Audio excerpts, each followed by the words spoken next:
안녕하세요. 딸 하나, 아들 하나 잘 키워 황혼을 바라보는 50대 후반 아줌마입니다. 어느덧 자식들이 성인이 되었고 새로운 가정을 이룰 나이가 다 되었네요. 사실 아이들이 어른이 되어 본인 목 톡톡히 하고 있다는 게 실감이 나지 않아요. 저만 그런 건지 다 컸다고 하기에는 아직도 미숙한 모습이 보이는 것도 같고 갓난 아기일 때의 모습도 교복을 입고 등하교하던 모습도 눈앞에 펼쳐질 듯 생생해서 그저 세월의 무상함만 느껴집니다. 이번에 아들이 저와 남편을 조용히 부르더니 소개해주고 싶은 사람이 있다며 결혼 생각을 밝히더라고요. 솔직히 저와 남편은 아들이 먼저 결혼하게 될지 상상도 못했어요. 딸이야 고등학생 때부터 끊임없이 연애를 하는 듯 했지만 그에 비해 아들은 비교적 조용하고 별 소식이 없었거든요. 사실 저와 남편은 딸이 이른 결혼을 하게 될까봐 걱정하기도 했어요.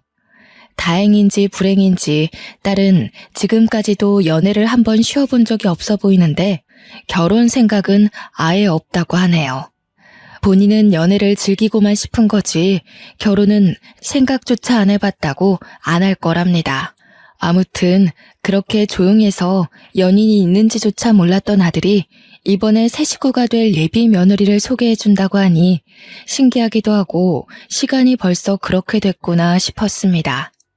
아이의 세월을 생각하니 제 세월도 생각이 나고 저의 시부모님 또한 불현듯 떠오르더군요.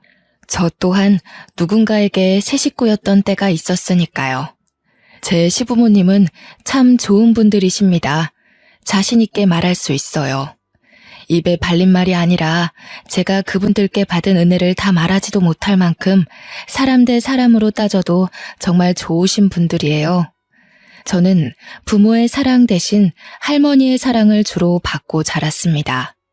직설적으로 이야기하자면 머리가 어느 정도 클 때까지는 할머니의 손에서 자랐다는 말이죠.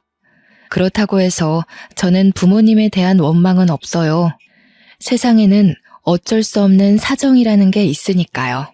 그 어쩔 수 없는 사정으로 제 부모님은 갑작스레 경제적 어려움에 부딪히고 말았습니다. 가정이 위태로워지자 부모님은 저를 잠시 떨어뜨리기로 결단을 내리셨어요. 다른 방법이 없어 할머니께 저를 잠시 맡겼다고 하더라고요.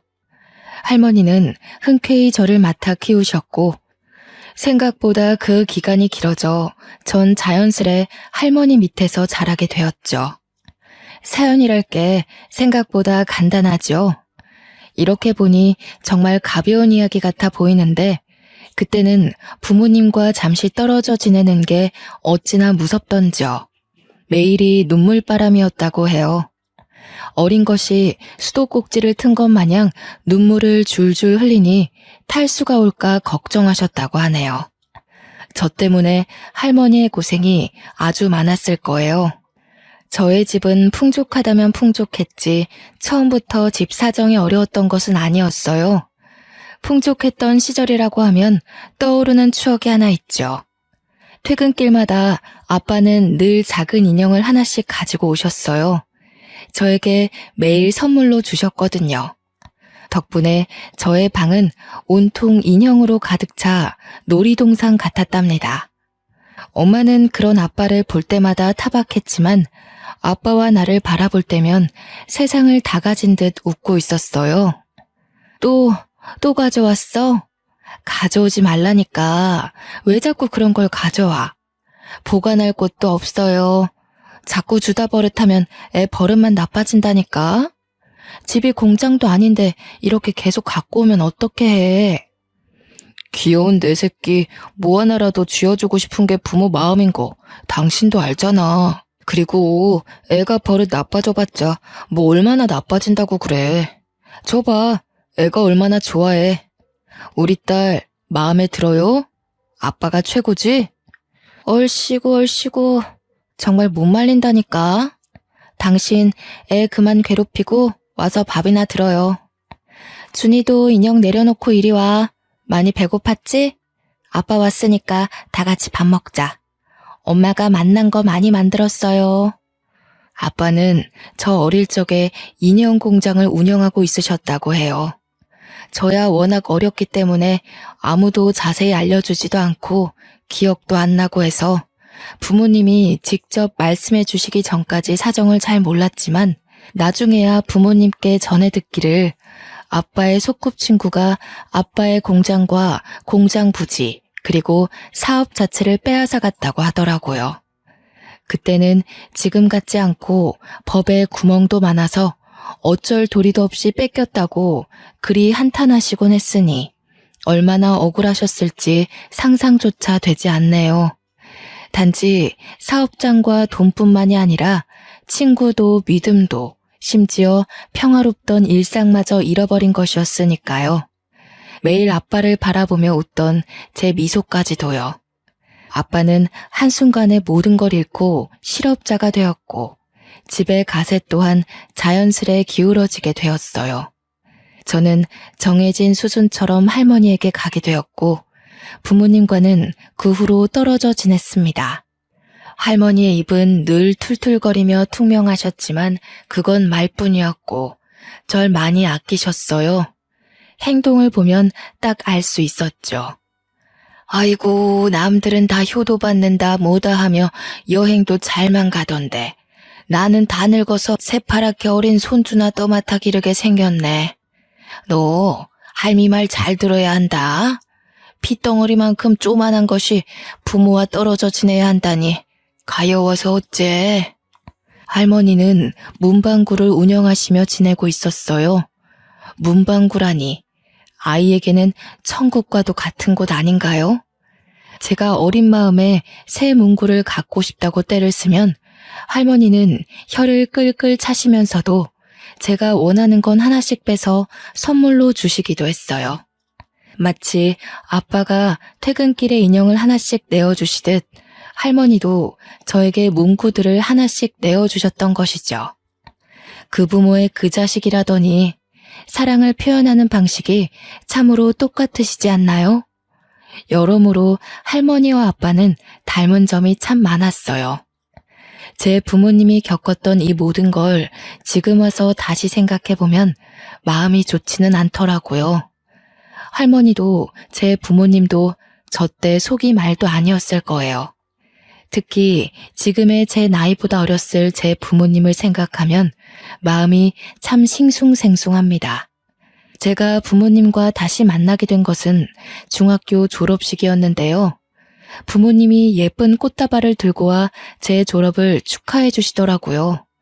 너무 갑작스레 오셔서 당황하기도 했지만 할머니는 오랜만에 본 자식과 며느리를 많이 반가워하셨어요. 그러곤 한마디 하셨죠. 왜 이제야 얼굴을 비추냐 비추길. 어미 속 다 썩이고 나타나지 왜. 이게 웬일이다냐 이게 웬일이야. 아예 온 게야 그지? 응? 아이고 내 자식 얼굴 좀 봐. 다 상했네. 밥은 꼭 잘 챙겨 먹으라니까. 얼굴이 반쪽이 돼서 왔네.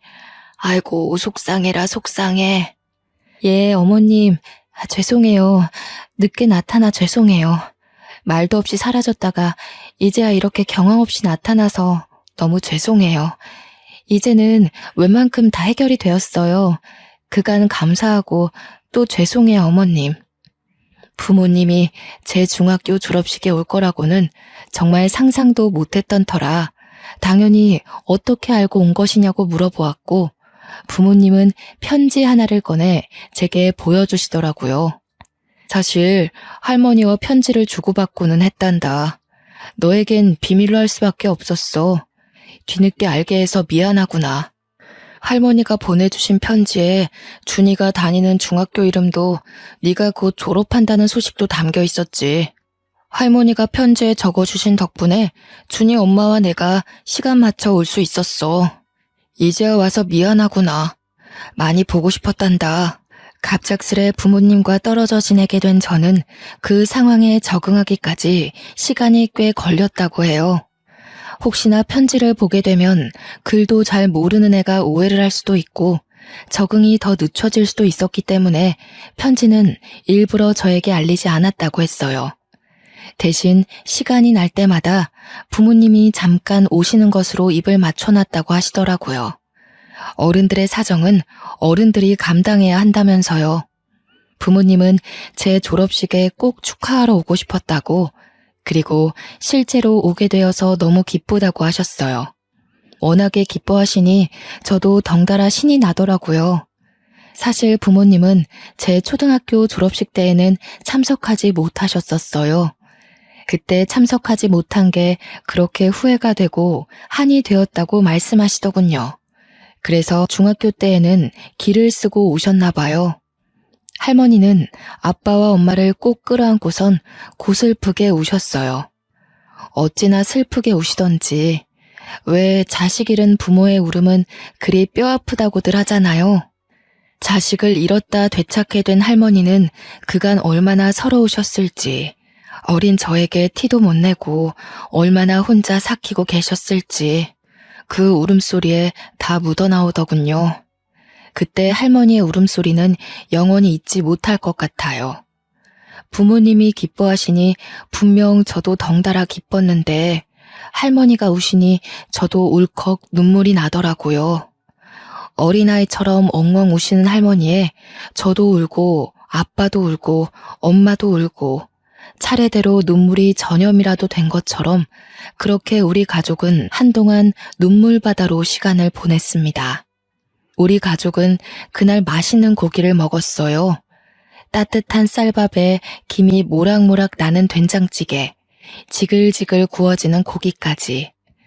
눈물 한바탕 쏟고 먹으니 어찌나 맛있던지 입안에서 사르르 녹아 없어지더군요. 마음마저 풍족해 마치 행복한 감정을 먹고 있는 듯 했죠. 그날만큼 눈물겹고 행복한 식사는 지금까지도 제 인생에 없었고 앞으로도 없을 듯 하네요.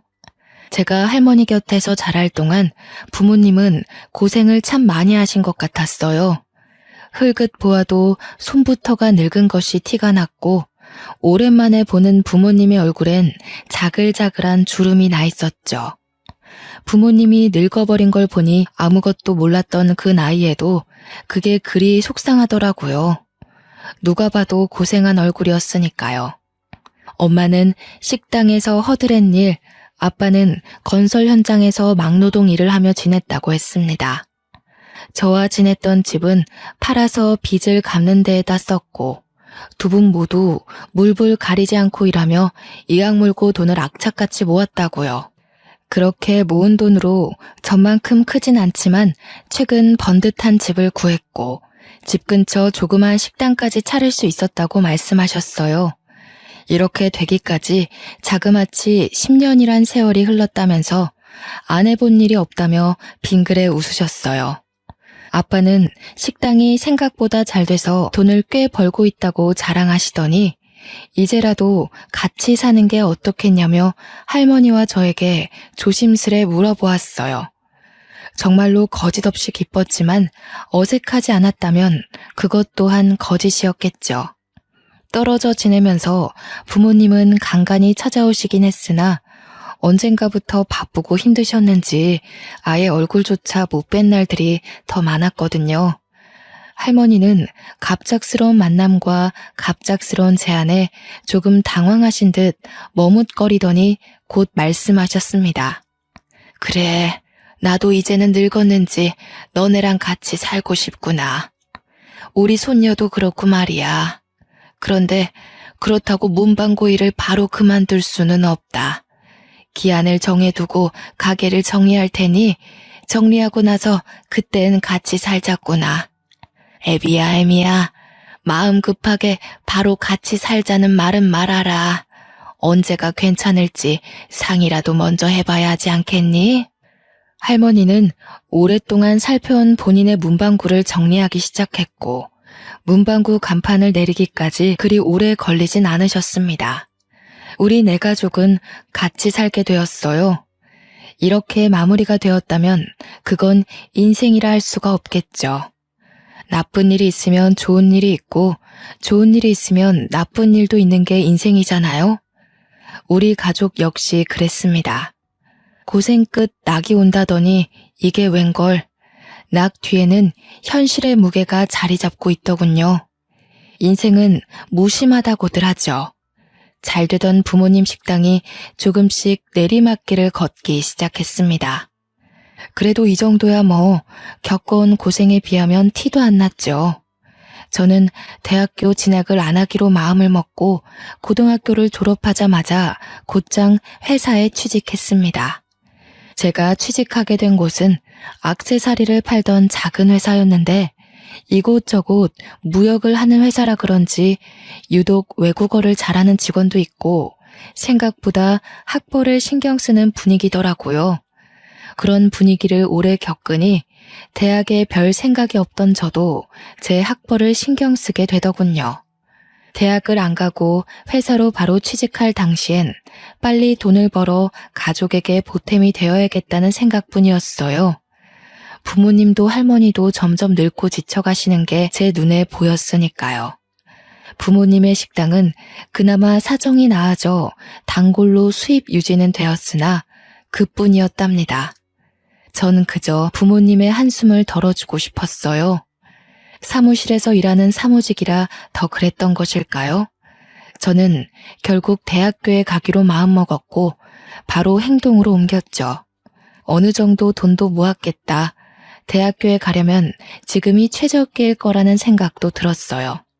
지금 아니면 언제 또 기회가 있을까? 그리 생각하며 마음을 단단히 다잡았어요. 저는 낮에는 일을, 밤에는 밤새워 공부하며 시험을 준비했고 예상보다 좋은 성적을 받아 대학교에 합격해 대학생으로 새 출발을 시작했습니다. 대학교에 들어가니 건너 들었던 것보다 돈 나갈 일이 더 많더라고요. 이러다 대학 졸업 전에 모아둔 돈 다 털리겠다 싶었어요. 제가 절약할 수 있는 유일한 돈은 등록금이었고 저는 열심히 공부해서 장학금을 악착같이 사수하려 노력하기 시작했습니다. 그랬더니 언젠가부터 동기들은 저를 독하다며 장학금 귀신이라 부르고 있더라고요. 때로 이번 장학금은 본인 것이라며 저에게 선전포고를 하는 동기도 종종 있었지만 전 그때마다 눈에 불을 켜고 공부를 해 매번 장학금을 지켜냈죠. 그러다 딱 한 번 제가 장학금을 놓치고 말았습니다. 제가 다니던 과는 영문학과였는데 아무래도 외국어다 보니까 실질적으로 쓰이는 영어와 제가 책으로 공부한 영어가 미묘하게 다른 부분이 있을 수밖에 없더라고요. 아무리 공부해도 놓칠 수밖에 없는 부분이 있었던 것이죠. 저는 아주 미세한 점수 차이로 장학금을 놓치게 되었습니다. 가르쳐주지도 않은 걸 시험 문제로 냈으니 어찌나 억울하던지요. 이게 부패의 현장인가 싶었답니다. 제 자리를 차지해 장학금을 받게 된 사람은 어떤 복학생 남자였는데요. 방학에 어학연수까지 다녀올 정도로 부잣집이라고 소문이 자자한 사람이었어요. 지금이야 어학연수가 꽤나 흔해졌지만 그때 그 시절의 어학연수는 좀 남다르게 느껴졌죠. 그러니 제 마음이 얼마나 억울했는지 여러분들도 공감하실 거라 생각이 되네요. 별 생각 없다가도 돈을 생각하니 너무나도 억울했어요. 여유가 있었더라면 또 모르겠지만요. 모아둔 돈도 거의 다 써가서 정말 돈이 없었거든요. 그 상황에 장학금까지 못 받았다니, 심지어 아주 미세한 점수 차이 때문이라니. 그런데 어쩌겠어요. 억울한 만큼 전 더 열심히 공부할 수밖에 없었죠. 그것 말고 제가 할 수 있는 게 또 뭐가 있었을까요? 학생의 신분으로 공부를 더 열심히 하는 것이 최선이라 생각해 매일 출석 도장을 찍듯 도서관에 매일 출석하는 것뿐이었죠. 그런데 그 복학생도 어느 순간 도서관에 매일 오는 것이 아니겠어요? 장학금 한 번 받고 나니 학구열이 불타올랐나 보다 하고서 눈에 쌍심지 켜고 경쟁하듯 공부했습니다. 저나 그 복학생이나 매일 도서관에 있으니 매일 얼굴을 보게 되었습니다. 뭐 얼굴 생김새가 그리 나쁘진 않더라고요. 처음엔 장학금 못 받은 게 억울해서 째려보다가 매일 공부하러 오는 걸 보니 경쟁심이 느껴져서 째려보던 어느 날, 제가 째려보는 걸 느꼈는지 그 남자와 눈이 마주쳤습니다.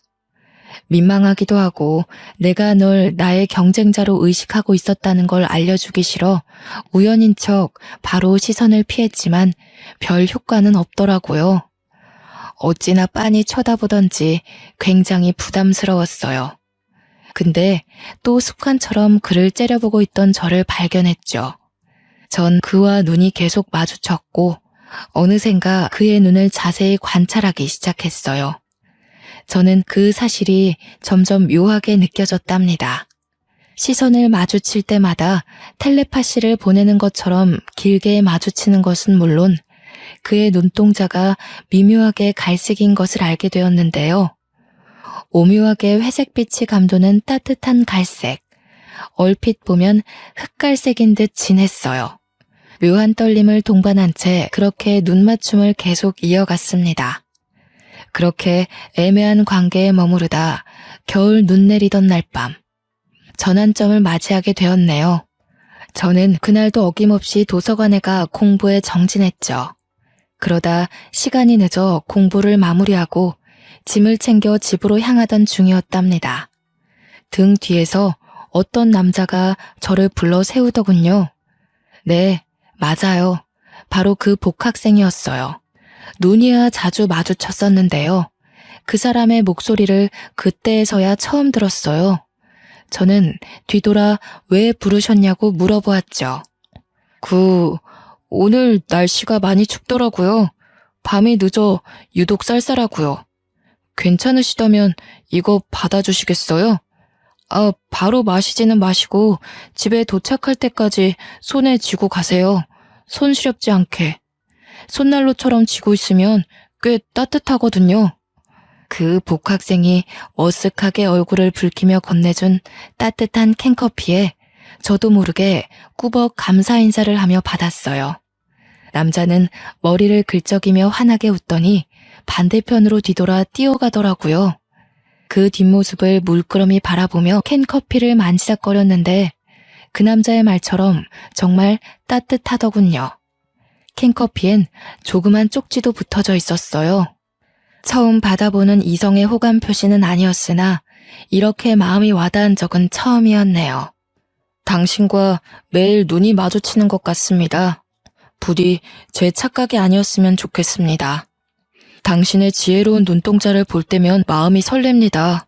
당신과 눈이 마주칠 때마다 눈 내리는 겨울밤이 꽃이 핀 봄바람처럼 따스하게 느껴집니다. 좋은 인연이 되어 서로에 대해 알아가고 싶습니다. 덕분에 저는 추운 겨울날 따뜻하게 집에 도착했죠. 그날 밤 이부자리에 누워 잠을 청하려는데 절로 시선이 책상 위 캔커피로 향하면서 당연한 것처럼 자연스레 그 남자 생각이 나더라고요. 머쓱하게 얼굴을 붉히며 머리를 긁는 모습과 미세하게 떨리던 목소리가 생각났어요. 또 그 남자가 준 캔커피의 온기가 아직도 손에 남아있는 듯 했고 그 온기가 온몸으로 퍼져나가는 듯 했어요. 조금 낯간지러운 기분이 들었답니다.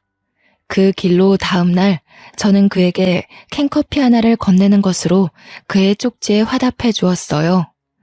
눈 마주치며 생겼던 묘한 끌림에 만나봐도 나쁘지 않겠다는 마음이 가슴 한켠에 생기기 시작했죠.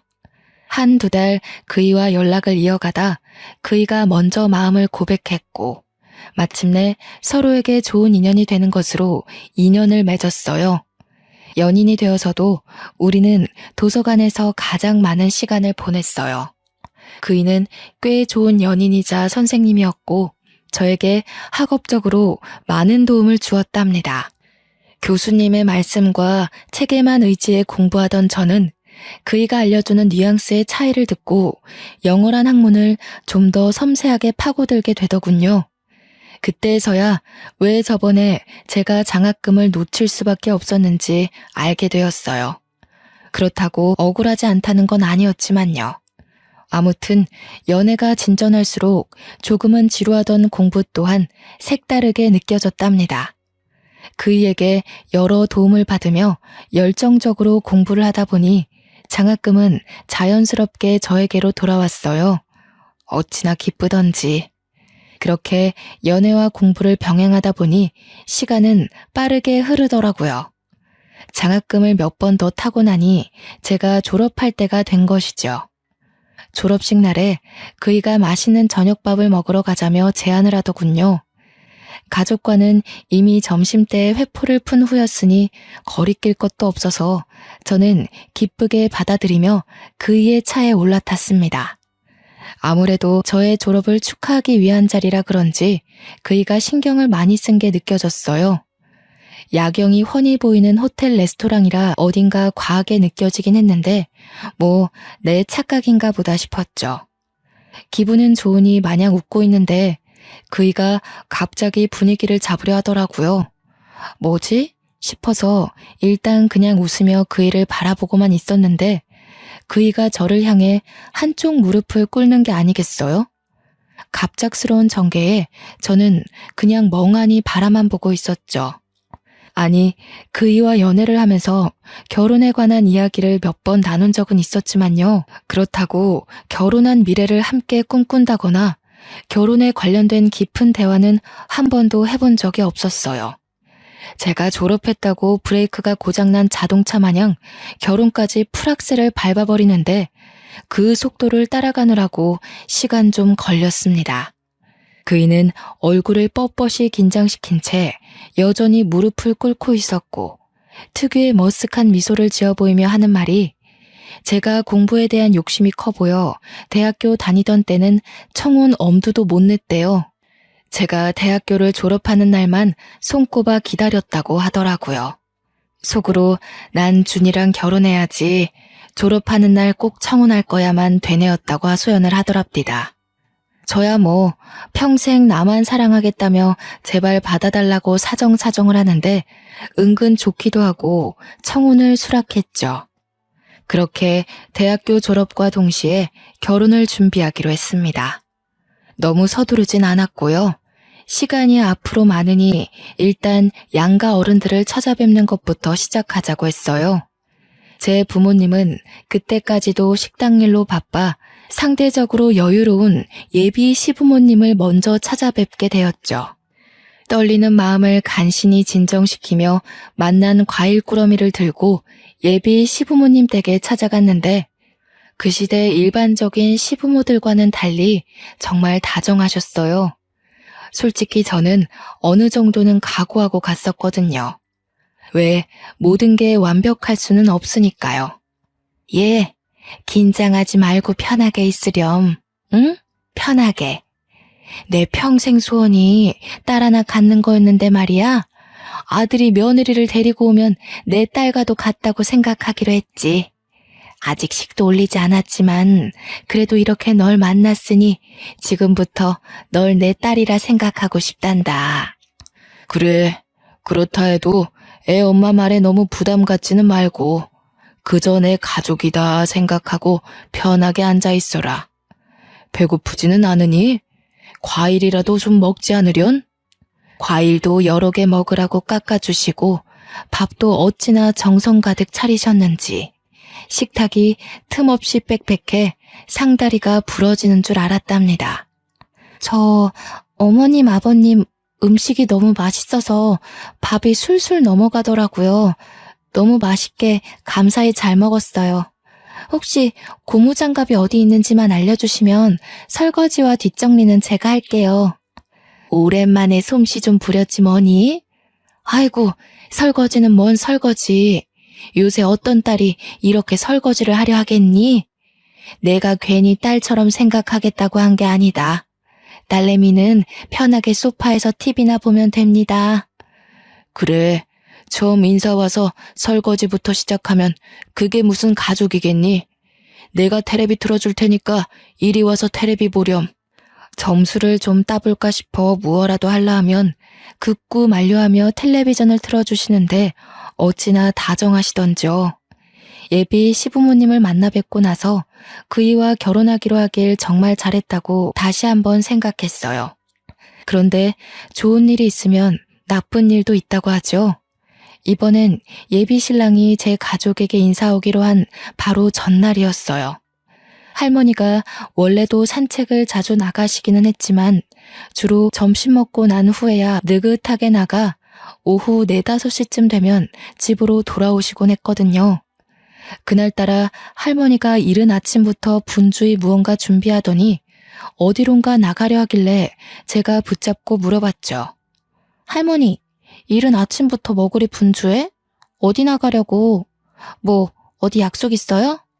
아, 내일 우리 손주 사위 될 사람 볼 건데 신경 좀 써야 하지 않겠니? 머리도 새로 하고 시장 좀 둘러보고 그러련다. 걱정 말고 있어라. 금방 나갔다 올 테니. 염색을 새로 하시려나 보다, 파마까지 하시려나 하며 대수롭지 않게 생각하고 있었는데 할머니는 오후 6시가 되어도 집에 돌아오지 않으셨습니다.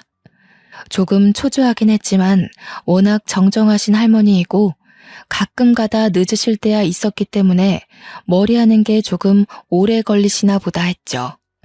거실 소파에 앉아 할머니를 기다리면서 할머니 오면 왜 이렇게 늦었냐고 타박해야지 속으로 생각했어요. 별거 아닐 거라고 금방 집에 들어오실 거라는 저의 생각을 비웃기라도 하듯 할머니는 그날 늦게까지, 심지어 밤 10시가 지날 때까지도 집에 들어오지 않으셨습니다. 연락도 안 받으시고 집에도 안 오시고 하니 정말 별별 생각이 다 들더군요. 어디서 사고가 난 것은 아닌지, 혹여나 범죄에 휘말리신 건 아닌지 안 좋은 상상은 끝도 없이 커져만 갔어요. 밤늦게 식당 마감하는 부모님께 할머니가 아직도 안 들어오셨다고 연락을 한 뒤 일단 파출소에 가 실종 신고를 하려고 했죠. 그런데 실종이 된 지 하루가 지나야 실종 신고를 할 수 있다는 거 아니겠어요?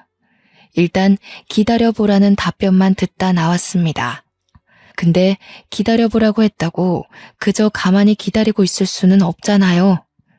지푸라기라도 잡는 심정으로 길거리를 걸으며 만나는 모든 이들에게 혹시 우리 할머니 못 보셨냐며 사진까지 꺼내어가며 물어보았어요. 별 소득은 없었습니다. 사실상 제가 할 수 있는 게 아무것도 없었던 것이죠. 조금이라도 더 빨리 찾으러 나가볼 걸, 부모님께 조금 더 일찍 말해볼 걸, 혼자 자책하면서 많이 불안해하며 떨고 있을 때 예비 신랑에게서 전화가 왔어요. 내일 찾아뵈러 가는데 너무 긴장된다는 예비 신랑의 말을 뚝 자르고 할머니가 사라졌다고 지금의 상황을 설명했어요. 목소리는 바들바들 떨리고 말은 두서없이 막 나오더라고요. 예비 신랑은 너무 걱정하지 말라며 아무 일 없을 거라며 곧 돌아오실지도 모르니 일단은 집에서 기다려보자고 다독여 주었습니다. 그렇게 저와 부모님, 예비 신랑까지 모두가 거실에 앉아 밤새 현관문이 열리기를 기도했어요. 하늘도 참 무심하시지. 눈이 새빨개진 보람조차 없게 현관문은 끝끝내 열리지 않았습니다. 원래라면 예비 신랑이 인사 오기로 했던 날 설렜어야 할 아침이 싸늘하게 밝아왔어요. 24시간이 지나 파출소에 실종 신고를 하러 다시 찾아가는 도중 동네 병원에서 전화가 왔더라고요. 할머니가 병원에 입원해 계신다는 거예요. 심지어 하루 동안 의식이 없으시다가 이제서야 의식을 되찾았다고 말을 하시는데 너무나도 청천벽력 같은 말에 바로 병원으로 달려갔죠. 병원에 도착해 병원 침대에 누워있는 할머니를 보자마자 눈물부터 나더라고요. 손등으로 마구 눈을 비비고 있는데 의사 선생님이 와서 할머니의 상태를 설명해 주셨어요. 정말 큰일 날 뻔했습니다. 할머님이 솔직히 운이 아주 좋았다고밖에 설명드릴 수 없겠네요. 연세도 꽤 있으시고 길가에서 뇌졸중으로 쓰러지신 터라 자칫 잘못하면 의식을 잃어 영혼이 되찾지 못하거나 의식을 되찾으시더라도 후유증으로 영구적인 장애를 얻을 수 있어 걱정을 많이 했습니다. 다행히 신고자분이 적절한 조치를 빠르게 취해 주셔서 큰 걱정은 하지 않으셔도 되겠어요. 검사 결과 큰 이상은 없어 보이지만 의식을 되찾기까지 꼬박 하루라는 시간이 걸렸기 때문에 며칠 더 입원하셔서 경과를 지켜보는 것이 좋겠습니다. 의사 선생님의 권하신 대로 할머니는 며칠 더 입원해서 경과를 지켜보기로 했습니다. 어떻게 된 상황인지 정확히 파악하고 나니 그제야 안도감이 들고 쿵쾅거리던 심장 또한 차분히 가라앉는 것 같았어요. 할머니는 어제 머리를 하러 길을 나섰다가 뇌졸중이 와 길에서 쓰러지셨고 마침 지나가던 신고자분이 쓰러진 할머니를 발견하고는 즉시 적절한 조치를 취하며 재빠르게 119 신고를 했던 겁니다. 할머니는 의식이 없어 당연히 집으로 돌아올 수도 바로 연락할 수도 없었던 것이고요. 때마침 지나가던 분이 뇌졸중에 해박한 분이셨다니 이런 행운이 또 어디 있을까요? 신고자분을 만나면 뽀뽀라도 해주고 싶었어요. 신고자분이 아직 병원에 있으시다는 말에 찾아가 감사 인사를 드리기로 했죠. 부모님은 감사 인사를 먼저 하고 오겠다며 신고자분을 찾으러 가셨고 저는 잠시 할머니 손을 붙잡고 있다가 뒤늦게 예비 신랑과 함께 뒤따라갔어요. 복도를 지나 방향을 꺾었더니 부모님이 신고자분에게 감사 인사를 하고 있더라고요. 이 은혜를 어찌 갚아야 할지 정말 감사합니다. 정말 감사합니다. 덕분에 제 어머니가 별탈 없이 살아계십니다. 정말 어떠한 말로도 이 감사함을 표현할 수가 없습니다. 신뢰가 안 된다면 꼭 차례를 해 이 감사함을 표현하고 싶습니다. 아유, 그런 말씀 마세요. 제가 할 수 있는 걸 한 것뿐인데요. 할머님이 의식이 없어 걱정을 많이 했는데 하루 만에 깨어나셔서 너무 다행이에요. 조금 더 지켜봐야겠지만 정정하시다니 제가 다 기쁩니다. 사례라뇨. 정말 괜찮습니다. 할머님이 앞으로도 정정하시다면 그걸로 만족할 것 같네요. 거리가 가까워지며 부모님께 가려져 있던 신고자분의 모습이 점차 드러나자 예비 신랑과 저는 순간 고개를 갸웃할 수밖에 없었습니다. 분명 어디선가 본 것 같은데 하며 긴가민가하고 가까이 다가가는데 예비 신랑이 깜짝 놀라 소리를 치더랍니다.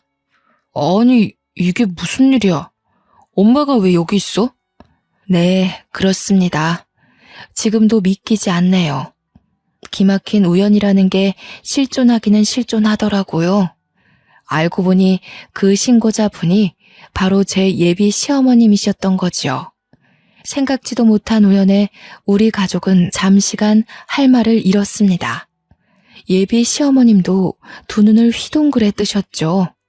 어머나, 이런 우연이 어떻게 다 있니?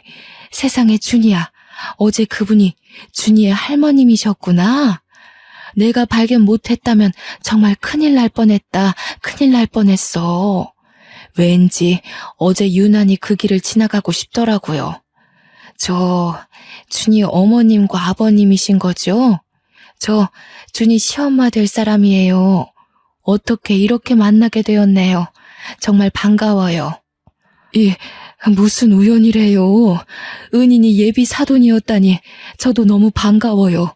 정말 상상도 못한 일이네요. 세상에, 다시 한번 정말 감사드려요. 이 은혜를 어떻게 갚아야 할지.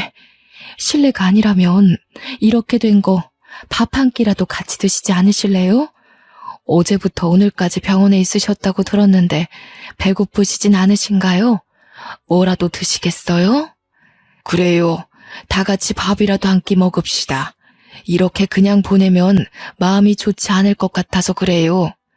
예비 사돈이라고 불러야 할까요? 제 어머님을 구해주신 은인이시니 꼭 보답하고 싶습니다. 아유, 그러지들 마셔요. 제가 한 게 무엇라고 그리 띄워주시나요? 밥은 다음에 상견례 할 때 같이 드는 거 어떠신가요? 제가 지금은 좀 많이 피곤하고 그래서요. 아무래도 지금은 좀 어렵겠어요. 제 생각을 해 좋은 제안 주셨는데 일이 거절해서 죄송하네요. 와, 휩쓸리듯 몰려오는 정보와 대화에 정말 정신이 하나도 없었답니다. 세상에 이런 일이만 마음속으로 골백번 중얼거렸어요. 사실 저도 뇌졸중으로 쓰러진 적이 있었거든요. 저도 누군가 빠르게 조치하고 신고해서 별탈 없이 이렇게 살아있죠.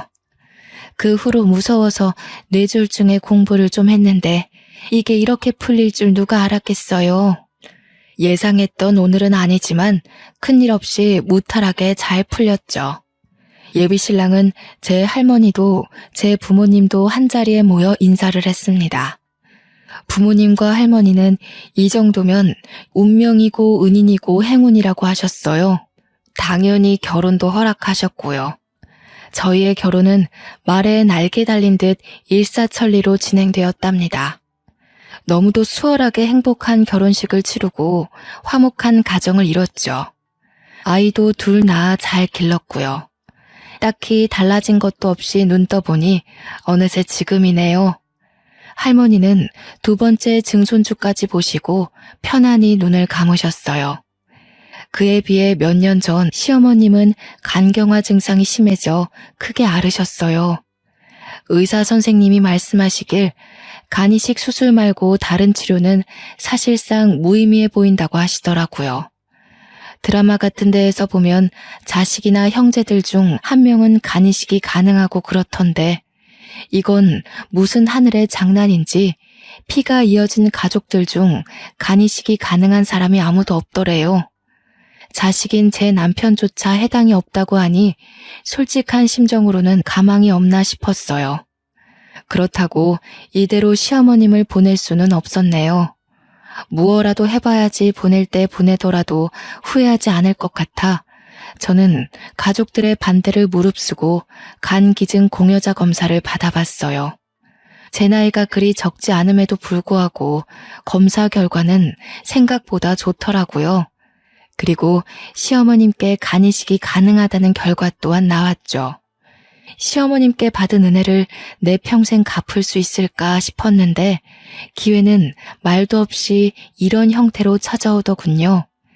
시어머님은 저를 볼 때마다 며느리가 아닌 새로운 딸이라 노래를 부르시곤 했는데요. 그렇게나 딸이라고 노래를 부르시더니 이런 식으로 효과가 나타나나 싶었어요.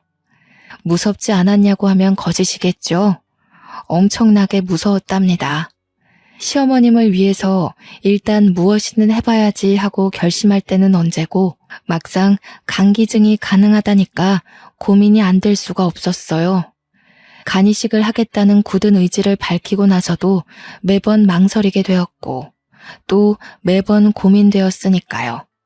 솔직히 간 이식 후 후유증을 무시할 수 없더라고요.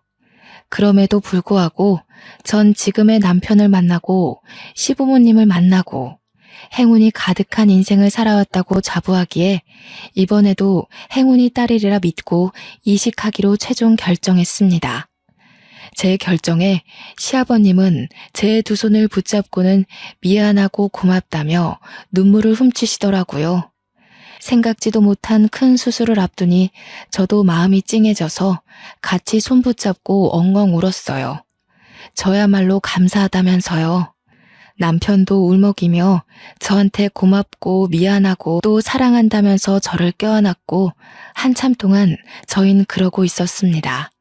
어찌나 서로 고맙고 미안한 게 많았던 건지 누가 보면 세 명이서 돌림 노래라도 하는 줄 알았을 거예요. 그렇게 이식 수술이 진행되었고 제 믿음에 보답이라도 하듯 수술은 성공적으로 마무리가 되었습니다. 시어머님은 현재 80세가 넘어가시는데도 정정하세요. 저는 후유증이 아예 없다고는 말 못할 듯 하네요. 확실히 체력적으로 약해진 게 느껴져서요. 수술 후 복대를 차고 다녀야 했던 것도 생각보다 번거로웠고요. 그렇지만 이식 수술을 결정하고 각오했던 것보다는 후유증이 심하진 않아 다행이라 생각이 듭니다. 확실히 얻은 만큼 잃은 것도 있었네요. 이렇게 또 한 번의 위기를 넘겼답니다. 글로 다 적어보고 나니 나름 굴곡진 삶을 살아온 것 같기도 하네요. 살다 보니 저는 어느새 중년이 되어버렸고요. 시아버님은 여전히 저에게 맛난 과일을 깎아주시고 시어머님은 본인보다 제 건강 걱정을 더 많이 하시며 음식을 자꾸 입에다 넣어주십니다. 사실 제가 공여자 검사를 받을 때 가장 반대하셨던 분이 시어머님이셨거든요. 전 아무쪼록 좋은 결과가 나와서 기쁘고 다행이라 생각해요. 시어머님이 그대로 돌아가셨다면 너무 슬펐을 것 같거든요. 참, 제 부모님도 여전히 정정하게 잘 살아 계신답니다. 식당은 예전에 정리했고 요새는 여유로운 노년의 삶을 제대로 즐기고 계세요. 여기 데려가달라, 저기 데려가달라, 모시며 여행 가기 참 힘들 정도예요. 요즘 저의 소원은 제 부모님도 시부모님도 오래오래 제 곁에 머물러 주셨으면 좋겠다는 거랍니다. 소원 한 가지 더 말해보자면 저도 시아버님처럼 그리고 시어머님처럼 새 가족이 될 예비 며느리에게 엄마처럼 다정한 가족이 되어주고 싶어요. 시부모님이 저에게 그리하셨듯 저도 예비 며느리에게 너는 내 딸이라고 하려고 해요. 저는 이미 딸 하나가 있으니 둘째 딸로요. 과일도 깎아주고 맛있는 밥도 해주고 그럴 예정이에요. 진정한 가족이 되기까지는 분명 시간이 좀 걸리겠지만요. 아직 얼굴도 보지 못한 예비 며느리한테는 이런 제 마음이 조금 부담스러울까요? 제 아들이 결혼을 마음먹었다니 그게 그리도 신기해서 마음이 주체가 잘 안 되네요. 빠르게 흘러간 세월에 문득 외로워지고 먼저 가신 할머니가 떠오르지만 앞으로 만날 새 가족을 생각하니 그리움 위에 설렘이 내려앉은 듯합니다.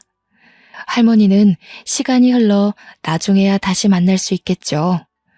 저는 앞으로 만날 새로운 가족에게 제가 배운 모든 사랑을 베풀 예정이랍니다. 지금까지 제 긴 사연 들어주셔서 감사해요. 우리 모두 건강하게 행복하게 오래오래 살자고요. 여러분의 앞날에 행운이 가득하기를 소망합니다.